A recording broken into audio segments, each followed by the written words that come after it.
The play opens up on the walls of the castle in Elsinore. It's nearly midnight and the guards are changing over. Bernardo came just to replace Francisco, who's just finishing his job. Francisco says that everything was quiet, nothing happened, and he leaves.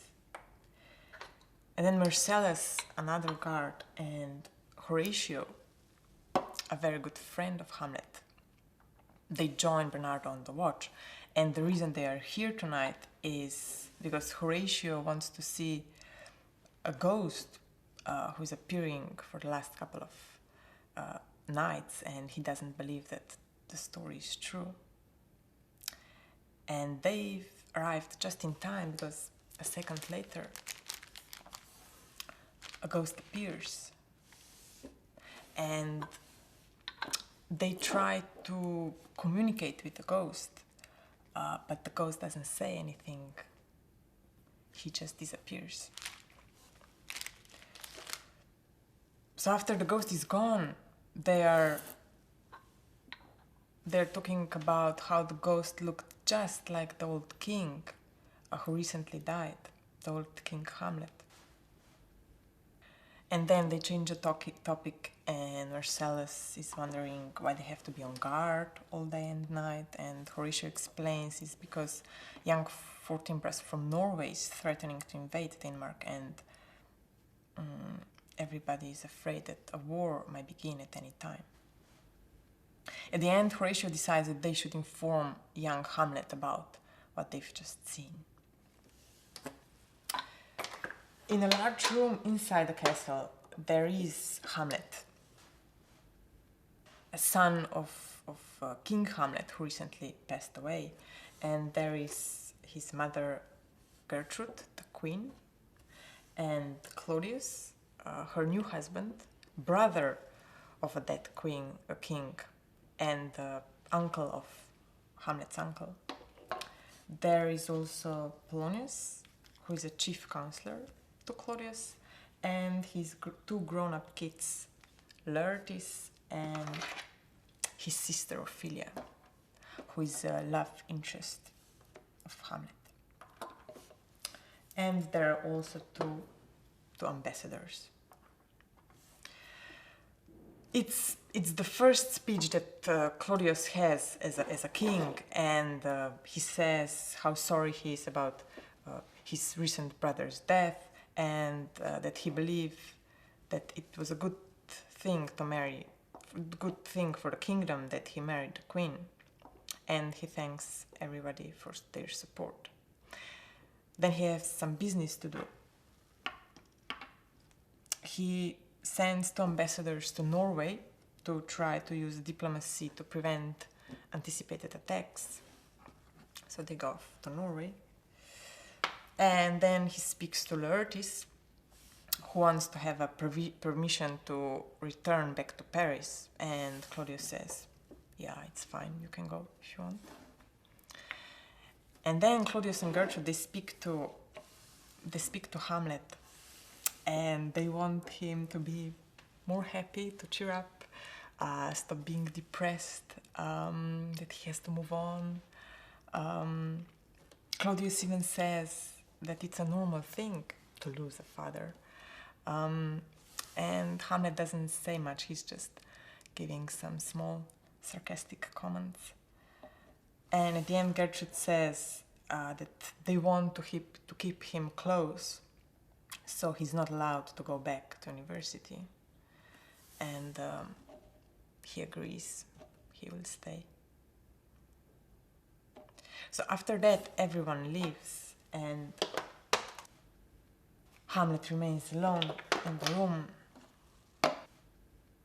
And he's thinking aloud about how he would like to kill himself, and he says that he's disappointed about life in general, and especially about his mother who got remarried so quickly.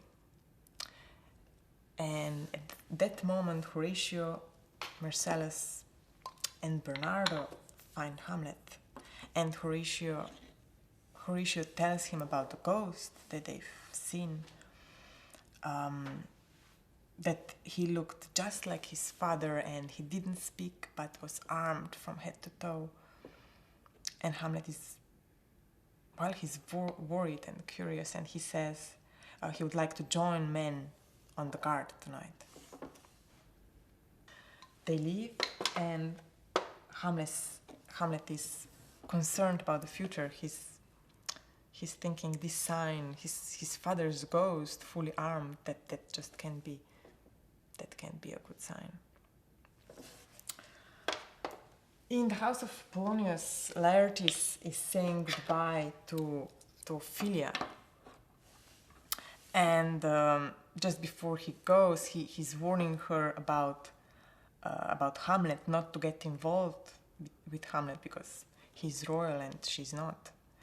And then Polonius joins, and he gives his son his blessing and many, many tips for how to be successful in life and business. And Laertes goes to Paris. And after he's gone, Polonius also warns Ophelia not to get involved with Hamlet because he's afraid that he will just use her, and he wants her to be more reserved. And well, Ophelia says she will obey his father. It's the middle of the night, and Hamlet, Horatio, and Marcellus are waiting for the ghost to appear. From far, they hear some sounds of celebration. Apparently, the new king is having fun, which Hamlet thinks is very inappropriate.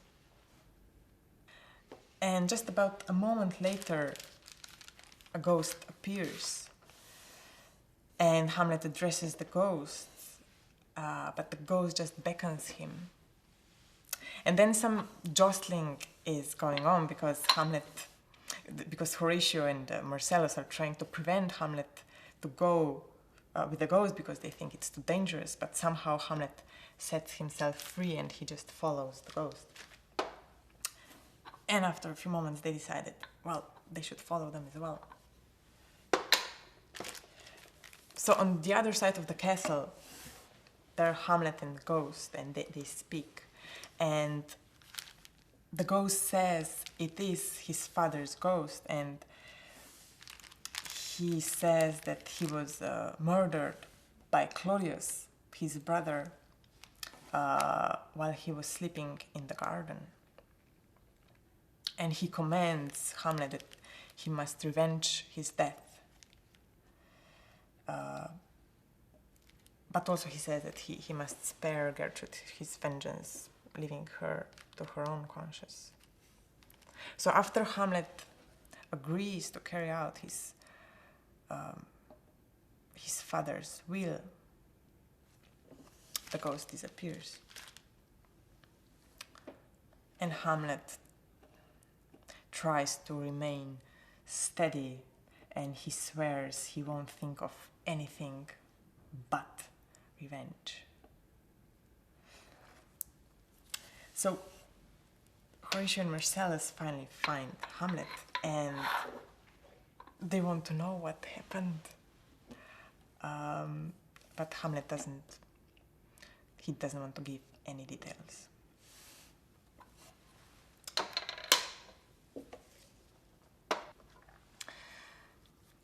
Polonius is just speaking with his servant, and he's giving him some money and some notes for Laertes, and at the same time he's giving him very detailed instructions on how to spy on Laertes in Paris.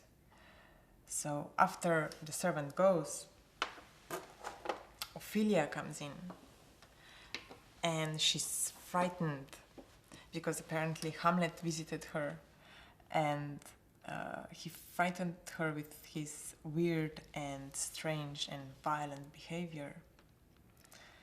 And Polonius thinks this is the reason because she distanced herself from him, and apparently he realizes that Hamlet is really in love with Ophelia.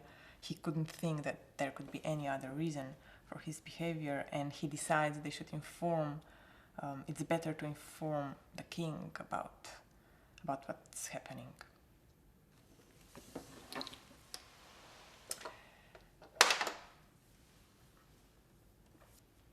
In the next scene, a lot of small events happens. Claudius welcomes Guildenstern and Rosencrantz to the castle. Him and Gertrude invited them, their friends, from Hamlet's friends from childhood. And Claudius and Gertrude invited them to the castle to cheer up Hamlet a little bit, and at the same time to spy on Hamlet as well, because Claudius would like to find out if there is any other reason for Hamlet's weird behavior. Then good news from Norway. Apparently the problem is solved. Fortinbras won't attack Denmark, so everything is fine. And then Polonius comes in claiming to know the reason for Hamlet's lunacy, and he says that Hamlet is going crazy because of his unrequited love for Ophelia, and he even suggests that he will make a trap. He plans a trap that he will prove that his theory is true. After that, Polonius meets Hamlet, and he's trying to have some kind of conversation with him, but Hamlet is just playing games with answers, which Polonius takes as a sign of madness. Then Rosencrantz and Guildenstern, they meet Hamlet and they banter a little bit until Hamlet tricks them to confirm that they were sent for. So he admits that it's true, he's not feeling well, and Rosencrantz reacts to that they've just met actors on the way and they invited them to the castle, so that might put him in a better mood. So just then Polonius comes in and he announces the actors and presents a variety of skills they have. So then the actors, five actors, they enter a room, and Hamlet immediately, he wants them to show how good they are, so he requests a speech, and one of the actors make a speech, and Hamlet seems happy about it, and he invites them to play tomorrow night. So after that, everyone leaves, and just Hamlet calls one of the actors back, and Hamlet asks him if it's possible that they do a specific play called The Murder of Gonzago, and if it's possible that he adds a new speech to that play. And the actor says, of course, yeah, it's no problem, and they have a deal. So after the actor's gone, Hamlet stays alone, and he's talking aloud, and he seems fascinated by the passion, about how passionate the actor was about something that exists only in his imagination. And he feels bad because he doesn't feel so passionate about his own matter, which is real. His father was murdered and he still didn't do anything about it.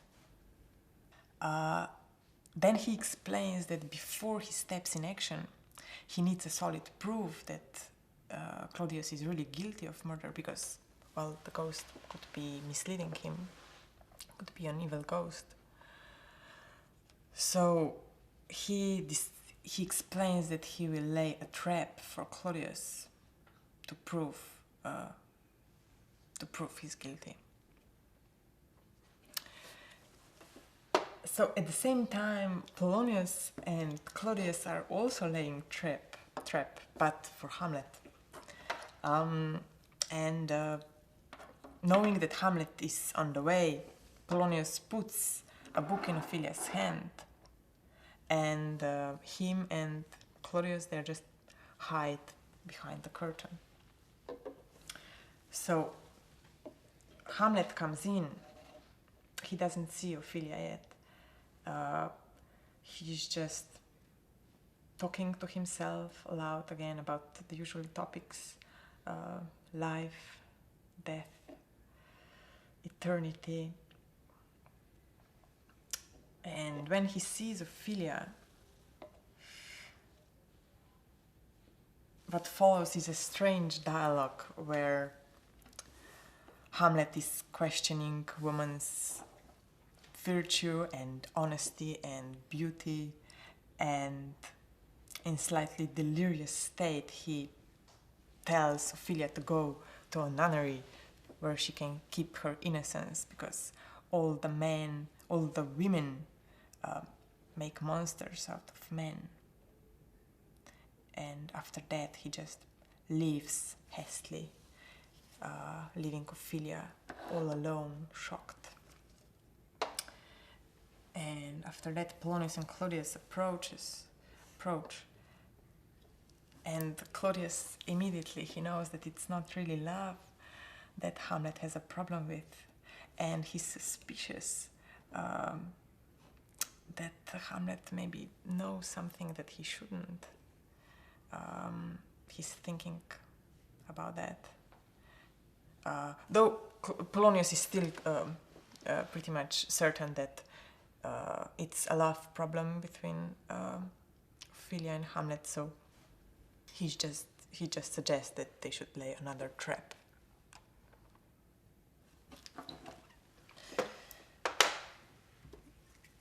It's the night of the play, and Hamlet is giving his last-minute lecture about acting to his actors, explaining how he wants them to perform and not to overdo anything, and they go and prepare. And then Horatio shows up, and Hamlet tells him to watch Claudius very closely during the play. And then everyone else comes in. There's Claudius and Gertrude and Polonius and Ophelia.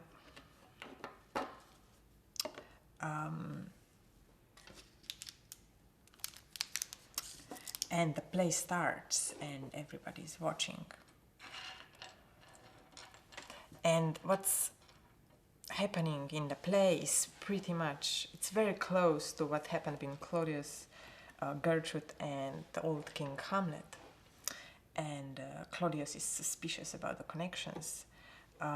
So he asks Hamlet about the origin of the play, and Hamlet reassures him, no, it's Gonzago. It's the story about Gonzago and so on.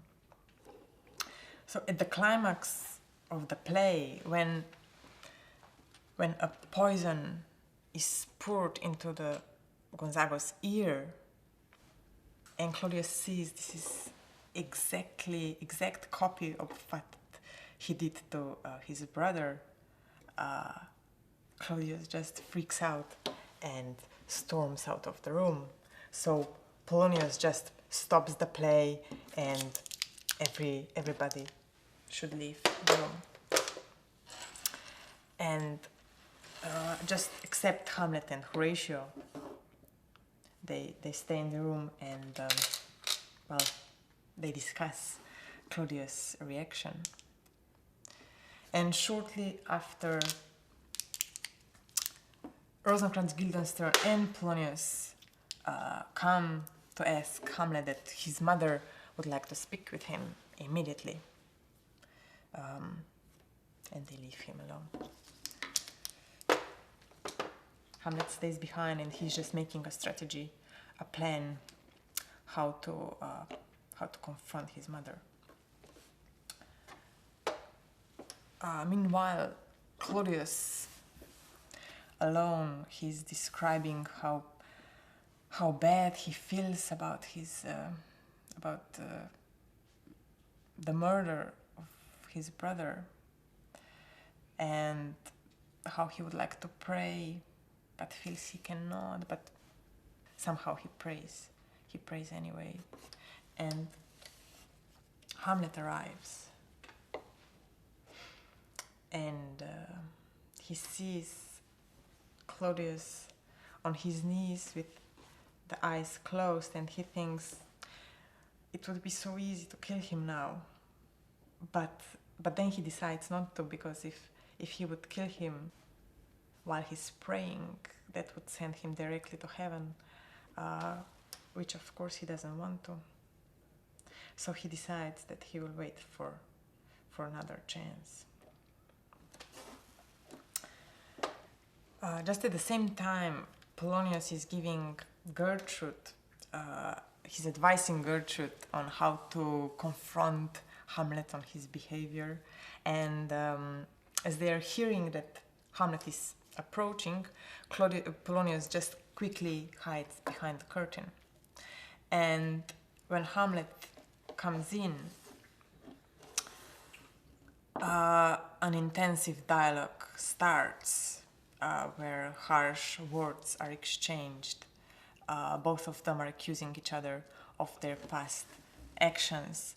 And when the argument escalates and Hamlet throws his mother into a chair, offering her to go and fetch a mirror so she can take a look of what she's become, Gertrude frightens and cries out for help.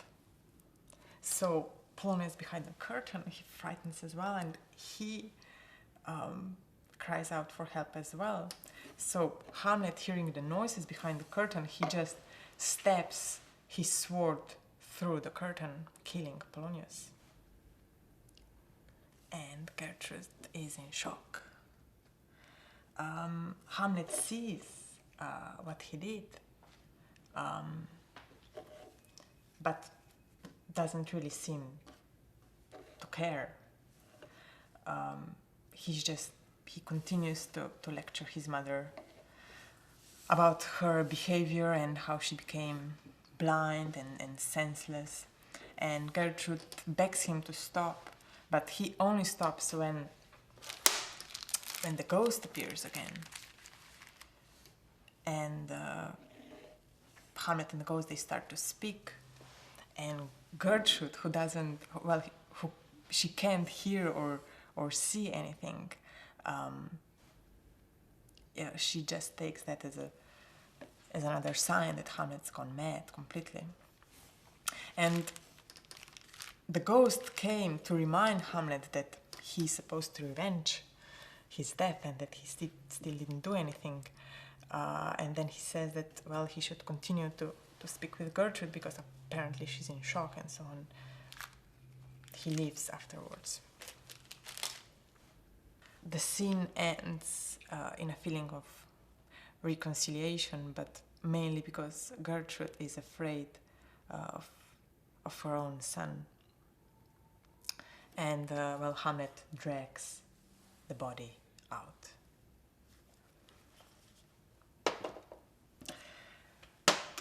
At the same time, Rosencrantz and Guildenstern are just about to leave Claudius when Gertrude stumbles in, still in shock from what have just happened.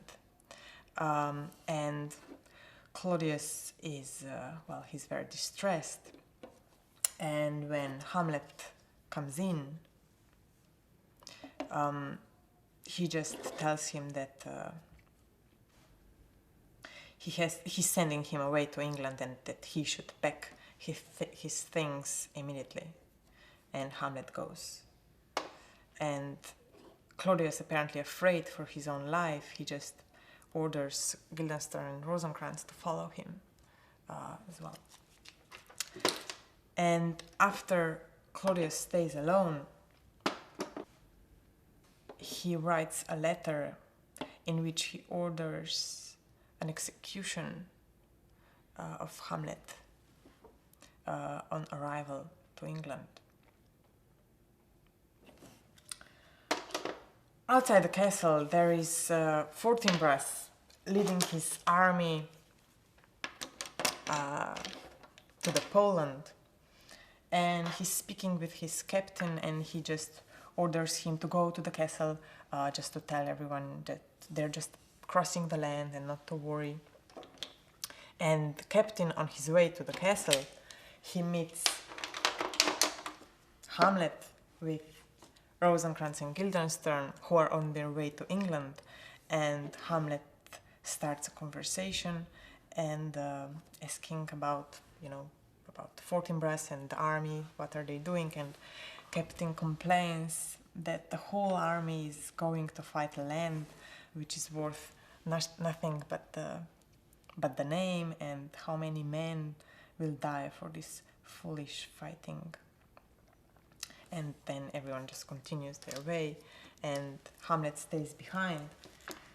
And he's thinking again about himself and his situation, and he feels bad because he still didn't do anything about the revenge. And then he gets inspired by Fortinbras, the man of action, how decisive he is and how willing to fight, and Hamlet decides that from now on he will step in action as well, for sure.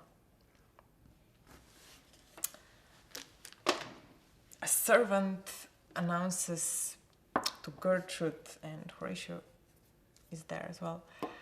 A servant announces Ophelia, and Gertrude doesn't really want to speak with her, but Horatio says, to take a pity. So Ophelia comes in, and apparently she's gone crazy. She's singing and speaking unconnected words, and Gertrude is trying to have a conversation with her, but it's just not possible. And when Claudius joins them, he sees that Ophelia is pretty much in another world. And Ophelia then just says goodbye and flows away. And Claudius just says to Horatio to follow her and to make sure that nothing bad happens. So after they're alone, Claudius and Gertrude, they're speaking about Hamlet and Ophelia and all the bad things that are happening around, when a servant announces Laertes is coming back from Paris. And Laertes comes in, and he seems very agitated about his father Polonius' death, and he wants to know details, and he wants to revenge. And Claudius somehow manages to calm down Laertes and to keep the situation under control, when Ophelia shows up again, and Laertes sees his sister who's gone crazy, and she's still singing and speaking fragments of words. And that's another blow for Laertes. His father was killed, his sister has gone crazy, and he knows who to blame. Then the servant comes again, and he brings a letter from Hamlet, in which Hamlet announces that he's coming back, not going to England anymore. And Claudius is confused and worried, and Laertes gets excited about the revenge again, because Hamlet is coming back. And now Claudius supports him about the revenge, and he even says that they should make Hamlet's death look like an accident, and they plan a trap, and they say that they will invite Hamlet to a fencing match, and they will poison the swords, and they will even poison a drink which they can offer to Hamlet if anything else fails. And well, this conversation could go on and on and on, but then Gertrude comes in and she says that Ophelia has drowned, that Ophelia is dead. And Laertes is speechless and he begins to cry. And just, he runs away. And they follow. At the churchyard, a gravedigger is digging a grave, and Hamlet and Horatio show up. And the gravedigger throws out a skull, and apparently the skull belonged to Yorick, a court jester that Hamlet remembers from his childhood. And Hamlet takes the skull in his hand, and he seems very fascinated by this very much concrete thing that he's holding, and he's speaking to Horatio about how everything changes after we die and what's left of us and so on. And then a funeral procession comes in a distance, and Hamlet sees Claudius and Gertrude, and well, there is a priest, and Laertes, and many other people, but he doesn't know whose funeral it could be. And as the ceremony goes on, he hears Laertes is saying that it was his sister Ophelia, and Hamlet is distraught. And then Laertes gets emotional and he jumps into the grave, crying, and Hamlet gets annoyed by why Laertes is making such a big deal out of his grief. So he comes in and he jumps into the grave as well. So they're starting to insult each other, who loved Ophelia the most. And insults turn into a fight, so they're fighting in Ophelia's grave, which is quite a bizarre situation. And after they get parted, everyone just leaves. And inside the castle, Hamlet is telling Horatio about what he found out on his trip to England, that Claudius ordered his execution on the arrival to England, and he tells him that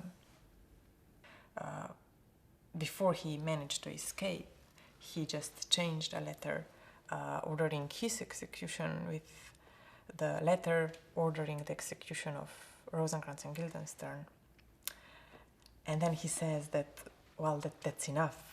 Claudius killed his father, he even tried to kill him, and that, it's time to do something about that. And just about then, a young courtier comes in, delivering a message from the king, who is proposing a fencing match between Hamlet and Laertes. And he says that, the king put a big bet on Hamlet, that Hamlet will win the contest.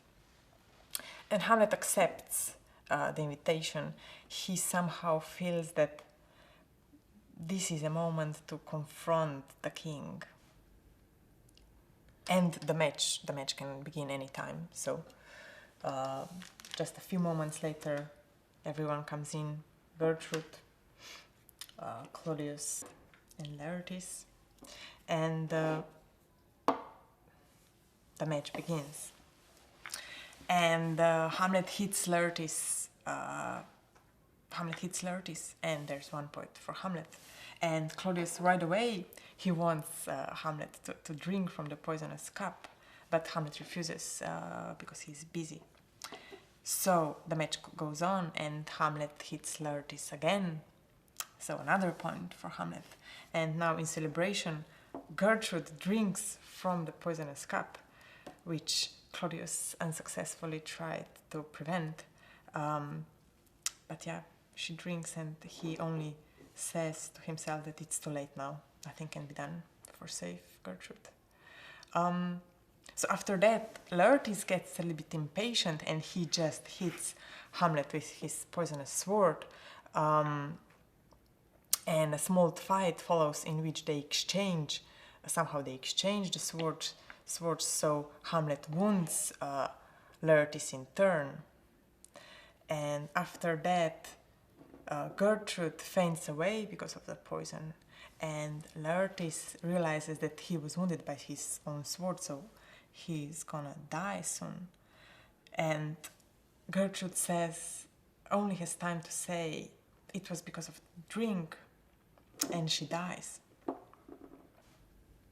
And now Hamlet gets really upset, and he orders to close all the gates and to find the killer.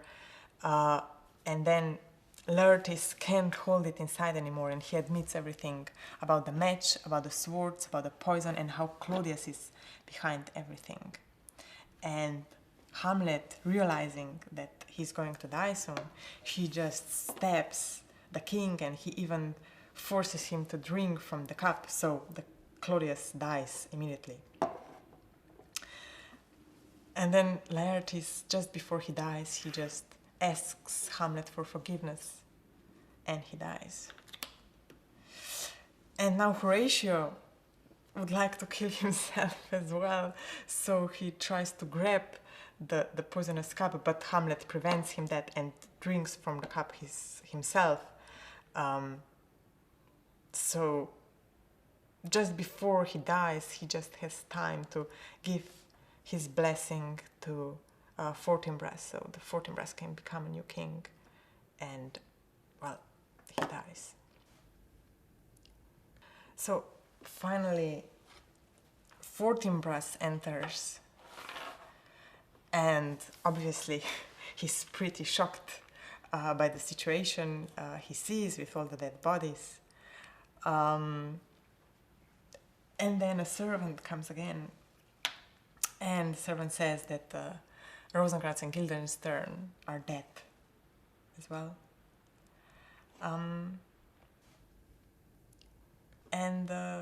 Well, Horatio and Fortinbras, they discuss a fitting memorial for all the dead bodies, and the play ends.